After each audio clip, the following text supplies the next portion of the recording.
Hello everyone, good evening to all of you.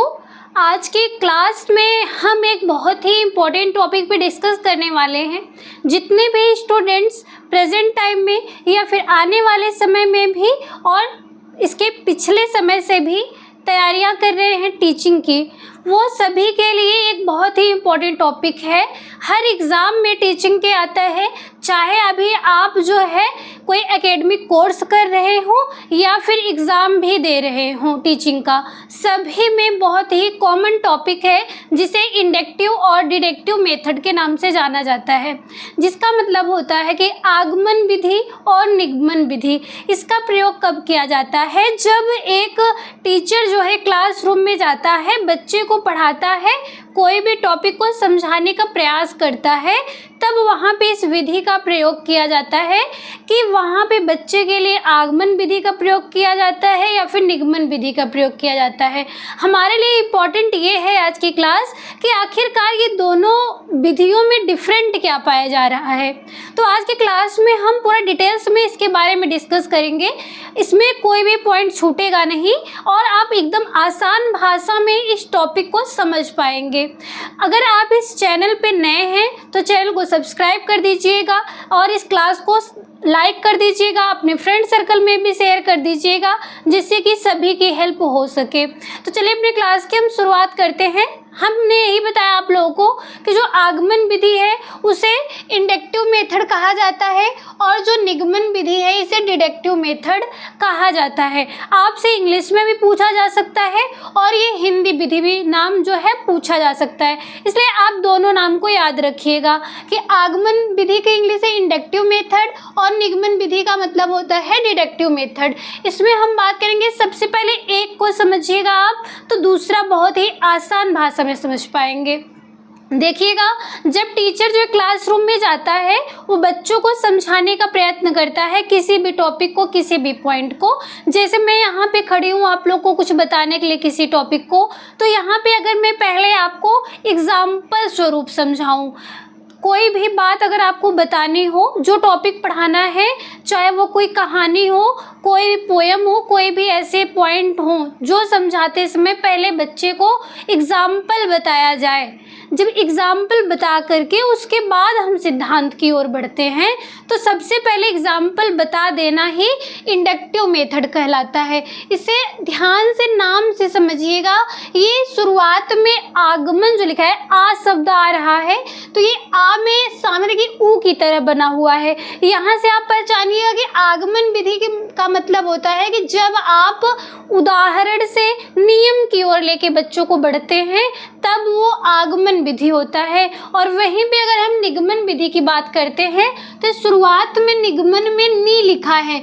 इसका मतलब है, ध्यान से समझने के लिए आप पॉइंट को याद रखिएगा, निगमन का मतलब होता है ये आगे नी से नियम, नी लिखा है, निगमन में शुरुआत में नी है, इसी नी से याद रखिएगा नियम से उदाहरण की ओर। इसका मतलब है जब आप उदाहरण से नियम की ओर बढ़ते हैं तब वो आगमन विधि होता है।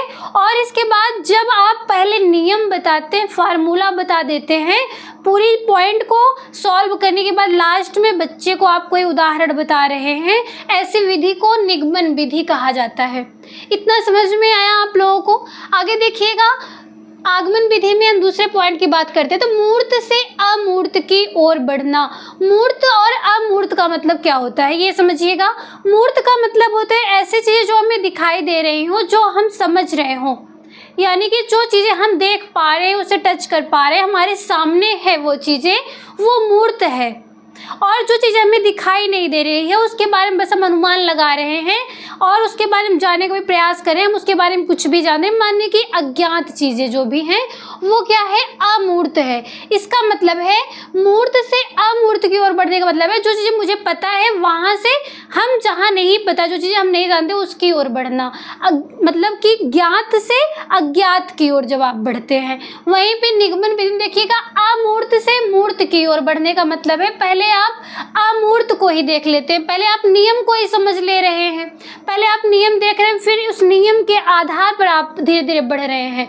वही इसमें बताया गया अमूर्त से मूर्त की तरफ। तो दोनों में बच्चे के लिए इजी कौन सा लग रहा है, बच्चा जो है कौन सी चीज़ को कौन सी विधि से पहले समझेगा, तो आप ध्यान से समझिएगा कि सबसे अच्छी विधि बच्चों के लिए आगमन विधि होती है, क्योंकि यहाँ पे बच्चे जो है अपने लाइफ से, अपने व्यवहारिक जीवन में जो अपनी आंखों के सामने देख रहे हैं वहाँ से कनेक्ट करके कोई पॉइंट पढ़ाया जाता है, तो बच्चे यहाँ से जल्दी समझ पाते हैं, ना कि पहले नियम समझाया जाए तब बच्चों को एग्जाम्पल बताया जाए। तो बच्चों के लिए सबसे ज़्यादा अच्छा क्या होता है, आगमन विधि होता है, उसके बाद निगमन विधि आता है। हालांकि ये दोनों पॉइंट अलग नहीं है एक दूसरे से, एक दूसरे के ही पूरक होते हैं, लेकिन यहाँ ध्यान से बस एक एक पॉइंट को आप समझते जाइएगा और लिखते भी जाइएगा। देखिएगा अगला पॉइंट प्रत्यक्ष अनुभव पर आधारित। हमने यही बताया कि जब बच्चे को कोई चीज़ें आप मूर्त से देख करके, यानी कि जो चीज़ें बच्चे के सामने है, जो बच्चा देख रहा है, अनुभव कर रहा है अपने व्यवहारिक जीवन में, वहाँ पर ये आधारित होता है, यानी कि जो प्रत्यक्ष रूप से अपने सामने देख रहा है बच्चा, उस पर आधारित करके आप कोई पॉइंट उसे समझाने का प्रयत्न करते हैं, तब वो आगमन विधि होता है। और वहीं पे क्या करते हैं आप, जब सूत्र, नियम, सिद्धांत ये सारी चीज़ें बताते हैं तब आगे बढ़ते हैं, तो वो निगमन विधि होता है। ये बताया गया कि यह किस पर आधारित होता है, सूत्र, नियम, सिद्धांत पर आधारित होता है, जबकि आगमन विधि जो है वो हमारे प्रत्यक्ष अनुभव पे डिपेंड करता है। इसके बाद अगला पॉइंट देखिएगा कि ये जो है आगमन विधि, ये नीचे से ऊपर की ओर बढ़ता है, और ये जो निगमन विधि है ये ऊपर से नीचे की ओर आता है। तो बच्चे के लिए अच्छा क्या है कि बच्चा जब जो है सीढ़ी पे चढ़ने का प्रयास करेगा, अगर तो नीचे से ऊपर चढ़ना आसान है, ना कि ऊपर से डायरेक्ट नीचे कूदना आसान है बच्चे के लिए। बच्चे के लिए तो यही आसान है ना कि वो बच्चा नीचे से ऊपर की ओर चढ़ने का प्रयत्न करे। इसका स्टेप आप ध्यान से समझिएगा, आगमन विधि का स्टेप भी पूछा जाता है। इसमें देखिएगा जब बच्चे के सामने सबसे पहले उदाहरण प्रस्तुत कर दिया जाए, जैसे बताया जाए कि बच्चा जो है, आपने देखा होगा कि गाय दूध देती है, ये एग्जाम्पल आपने बताया, और अगर बच्चे को डायरेक्ट ये ना बता करके बताया जाए कि आप लोग जानते होंगे कि गाय दूध देती है, ये सारे पॉइंट्स को अगर आप बताने का प्रयत्न करते हैं, तो बच्चा जो है अपनी आंखों के सामने जो देखा है उसे पहले से समझने का प्रयास करेगा, वो चीज़ें जल्दी समझ पाएगा।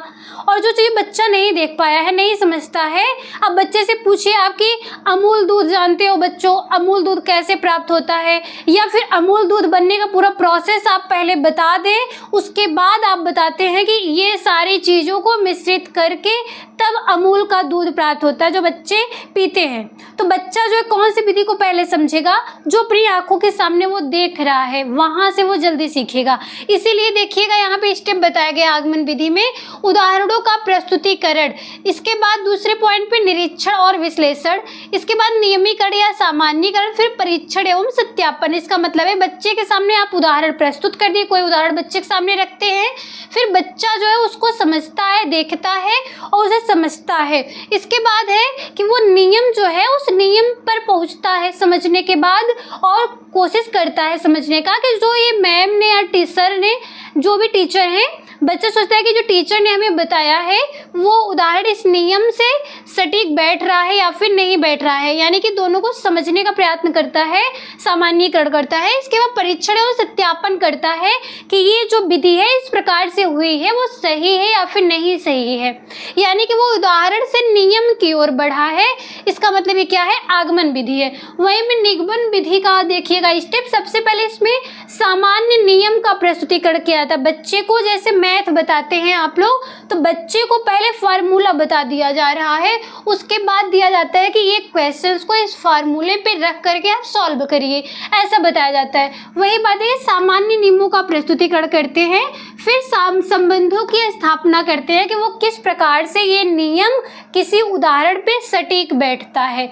इसके बाद उदाहरणों द्वारा परीक्षण करना, फिर जो बच्चा जो जब उदाहरण प्राप्त कर लेता है उस क्वेश्चन को सॉल्व करने के बाद, तो उस उदाहरण का परीक्षण करता है कि ये परीक्षण विधि जो हमने अपनाई है वो इस नियम के आधार पर सही आया भी है या फिर नहीं आया है।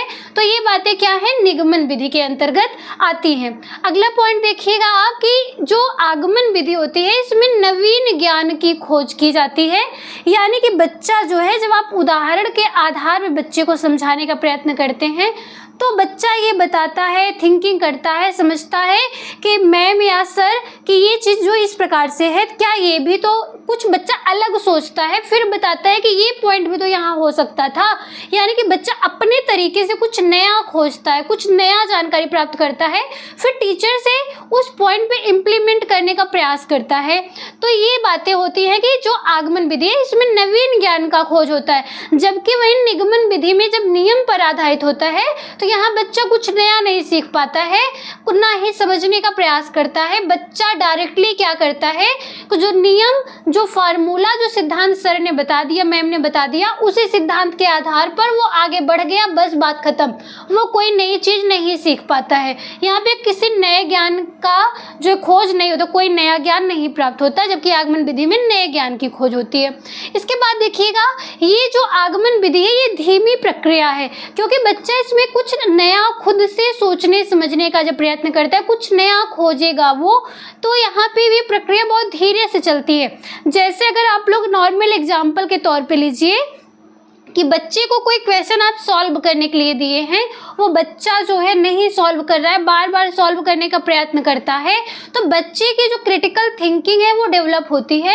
वहीं पे जो दूसरा बच्चा है वो क्या करता है, आप उसको बता दें बेटा ऐसा नहीं करना है, आप डायरेक्ट जाके गूगल पे सर्च करके लिख लेना, तो बच्चे के लिए दोनों में से शीघ्र को किस में होगा, जहाँ वो गूगल से सर्च कर रहा होगा, और वहीं पे जहाँ वो बच्चा स्वयं का मस्तिष्क का प्रयोग कर रहा है, खुद से थिंकिंग कर रहा है, सोच रहा है, उसमें ज़्यादा टाइम लगेगा। तो यही डिफरेंट है दोनों में कि जो आगमन विधि है इसमें यह धीमी प्रक्रिया होती है, जबकि निगमन विधि क्या है, ये शीघ्र चलने वाली प्रक्रिया होती है। सूत्र रखा है, सिद्धांत रखा है, इसी सिद्धांत को फॉलो करके बच्चा तुरंत आगे बढ़ जाता है।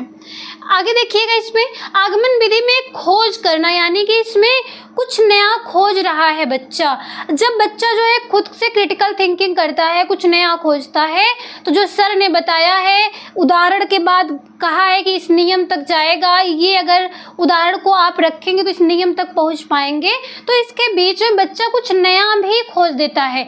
लेकिन वहीं पे इसमें क्या होगा कि इसमें सिर्फ सत्यापन करना रहता है। यहाँ पे आगमन विधि में कुछ नया खोजता है बच्चा, जबकि निगमन विधि में कुछ नया नहीं खोजता है, बल्कि जो नियम रखा गया है उस नियम के आधार पर आगे बढ़ करके उस नियम का सत्यापन कर देता है कि ये नियम जो है सही है या फिर नहीं सही है, बस इतना ही बताता है। इसके बाद देखिएगा, ये जो आगमन विधि है इसमें मनोवैज्ञानिक विधियों का प्रयोग किया गया है। मनोवैज्ञानिक विधियों का मतलब है कि अपने माइंड का प्रयोग कर रहा है बच्चा, कुछ नया कर रहा है, अपने मस्तिष्क का प्रयोग कर रहा है, मनोवैज्ञानिक विधियों का प्रयोग कर रहा है, जबकि इसमें किसी भी मनोवैज्ञानिक विधि का प्रयोग नहीं किया गया। ये कोई मनोवैज्ञानिक प्रक्रिया नहीं बल्कि अमनोवैज्ञानिक प्रक्रिया मानी जाती है। अब देखिएगा आगे, ये जो आगमन विधि है इसमें समझ पर आधारित होता है। इसमें जो है बच्चा जब आप उसको उदाहरण बताते हैं तो उस उदाहरण को अच्छे से समझता है, अपनी मस्तिष्क में रखता है, उसे रटता नहीं है। यहाँ बच्चा समझ करके आगे बढ़ने का प्रयत्न करता है, फिर वो नियमों की तरफ बढ़ता है, फिर नियम को समझने के बाद देखता है कि ये उदाहरण इस नियम पे सटीक बैठ रहा है या फिर नहीं बैठ रहा है। तो यहाँ आगमन विधि हमेशा जो है वो किस पे होती है, समझ पर आधारित होती है, जबकि जो ये निगमन विधि है ये रटने पर आधारित होती है। बच्चा फार्मूला एकदम रट लिया है, कुछ उसे समझने की ज़रूरत ही नहीं है, वहाँ उसको पता है कि इस नियम को हम फॉलो करके आगे बढ़ जाएंगे, बस बात खत्म। नॉर्मल एग्जांपल समझिएगा आप लोग कि कुछ फैमिली में ऐसा होता है कि बच्चे जो है उनको बना बनाया पूरा डायरेक्शन उनके फ्यूचर को लेकर के सब बना रहता है, उनके साथ कभी कोई ऐसी सिचुएशन आ जाती है जिसमें वो स्वयं को ढाल नहीं पाते हैं, बल्कि उन्हें हर समय एक ही जैसी सिचुएशन मिली है, एक ही जैसी सिचुएशन में रहे हैं, उन्हें फैमिली का इतना सपोर्ट मिला हुआ है, वो कुछ नया नहीं कर पा रहे हैं। जबकि वहीं पे कोई ऐसा बच्चा जिसे फैमिली में उतना ज़्यादा सपोर्ट ना मिल पाया हो, वो बच्चा खुद से ही कुछ नया करने का प्रयत्न कर रहा हो, अपनी जीवन में वो खुद से नई नई चुनौतियों से लड़ रहा हो, फेस कर रहा हो, तो ये जो बच्चा है जो अपने जीवन की चुनौतियों को स्वयं समझने का प्रयत्न कर रहा है, तो ये बच्चा जो है हर समय कौन सी गलती करने के बाद आगे ये किस प्रकार से चुनौतियां और आ सकती हैं।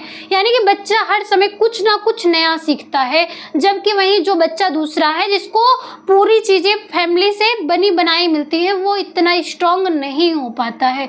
वही बात बताई जा रही है कि आगमन विधि जो है वो समझ पर आधारित होती है, बच्चा कुछ समझता है तब नियम तक पहुँचता है, जबकि निगमन विधि में सारी चीज़ें रटने पर आधारित होती है, बच्चे को रटा दिया जाता है। इसके बाद देखिएगा अगला पॉइंट है कि अपसारी चिंतन को बढ़ावा देता है, यानी कुछ नया चिंतन करने का प्रयास बच्चा इसमें करता है। पूछा जाता है कि आगमन विधि में अपसारी चिंतन होता है या अभिसारी चिंतन होता है, तो आप बताएंगे इसमें अपसारी चिंतन को बढ़ावा दिया जाता है, इसका मतलब है कुछ नया, कुछ क्रिटिकल थिंकिंग करता है बच्चा, जबकि इसमें जो है अभिसारी चिंतन होता है, इसमें बुद्धि का प्रयोग कर लेगा कि ये फार्मूला, इस फार्मूला के अकॉर्डिंग चल करके मैं आगे बढ़ सकता हूँ, बस इसमें और ज़्यादा कुछ करना नहीं होता है। तो ये जो पॉइंट बताया गया ये आगमन विधि और निगमन विधि में जो बेसिक डिफरेंट पाया जा रहा है, एक एक पॉइंट्स को बताया गया। अगला पॉइंट ध्यान से देखिएगा कि ये जो आगमन विधि है और निगमन विधि है, ये दोनों हमने बताया अभी कि ये दोनों ही भले ही एक दूसरे से अलग दिख रहे हैं, लेकिन ये दोनों एक दूसरे के पूरक भी होते हैं। ऐसा नहीं है कि सिर्फ आप जो एक ही विधि का प्रयोग करेंगे, वह सिचुएशन के अकॉर्डिंग होता है, ये दोनों ही विधियों का प्रयोग किया जाता है। देखिएगा ये जो आगमन विधि और निगमन विधि ये दोनों ही एक दूसरे के पूरक होते हैं। एग्जाम्पल के तौर पे इसका पूरा मेथड देखिएगा, जैसे आगमन विधि का प्रयोग करके टीचर जो है बच्चे को कोई उदाहरण बता रहा है, उदाहरण बताने के बाद भी तो बच्चा उस नियम तक पहुंच पाया, और उस नियम पर जब बच्चा पहुंचता है फिर नियम का परीक्षण भी करता है उस उदाहरण से रिलेट करके, जोड़ करके कि वो सही है या फिर नहीं सही है। जब नियम का परीक्षण करके बच्चा आगे बढ़ता है तो यहाँ पे निगमन विधि देखने को मिल रही है, और जब शुरुआत कर रहा है तो यहाँ पे आगमन विधि देखने को मिल रही है। इसका मतलब है कि बच्चे के लिए दोनों ही पॉइंट क्या है, बहुत ही इंपॉर्टेंट होते हैं, वो चाहे आगमन विधि हो या फिर निगमन विधि हो। तो यहाँ पे आज की क्लास में हमने जो भी आपको बताया वो आगमन विधि और निगमन विधि के बेसिक जो डिफरेंट पाए जा रहे हैं और दोनों में क्या भिन्नताएं पाई जा रही हैं, किस प्रकार से ये एक दूसरे से जुड़े भी हैं, ये सारे पॉइंट को हमने आज की क्लास में कवर किया है। जहाँ तक मैं समझ पा रही हूँ आप लोग इस क्लास को अच्छे से समझ पाए होंगे। अगर इस टॉपिक में किसी भी पॉइंट्स पर कहीं पर भी नहीं समझ में आया हो तो आप कमेंट बॉक्स में लिखिएगा, उसका सलूशन आपको दिया जाएगा। और इसी प्रकार की और भी क्लासेस अगर आपको किसी भी पॉइंट पे डिस्कस करना हो, ना समझ में आ रहा हो, तो आप कमेंट बॉक्स में लिखिएगा, उसका सलूशन आपको नेक्स्ट टॉपिक के साथ नेक्स्ट क्लास में दे दिया जाएगा। तो इसी प्रकार की और भी क्लासेस देखने के लिए जुड़े रहिएगा हमारे साथ। मिलते हैं आप लोगों से हम नेक्स्ट टॉपिक के साथ नेक्स्ट क्लास में, तब तक के लिए धन्यवाद।